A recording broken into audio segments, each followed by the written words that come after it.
This security threat is growing from the chaos in Syria and Iraq. Today, as Iraq continued to be dismembered, the Iraqi parliament announced it will be at least 5 more weeks before it can even attempt to form a new government. Their enemy isn't waiting.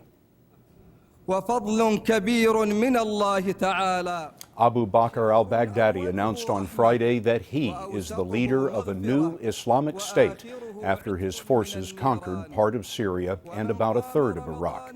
His appearance at a mosque in the Iraqi city of Mosul was very surprising because before this we had seen only 2 old still photographs of Baghdadi.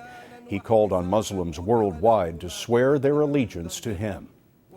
Now, with insight on this, we'll turn to Mike Morell, who was number 2 at the CIA until last year and is now a CBS News consultant. Mr. Morell, what does it tell you that Baghdadi came out of hiding on Friday? This tells me, Scott, that we are dealing with a very sophisticated player here. When he believed he was just the leader of a terrorist organization, he had to stay hidden, and he did. Now that he believes that he is the head of this caliphate, this state, he needs to play the role of the leader of that state. He needs to be seen, and I think that's what we saw last week. The State Department has put a $10 million price on his head, and Baghdadi has threatened retaliation for the killing of Osama bin Laden. How great a threat is he to the United States? I think right now the threat he poses is that a large number of his fighters, Scott, are foreign fighters. Many who have come from Western Europe, some who have come from the United States.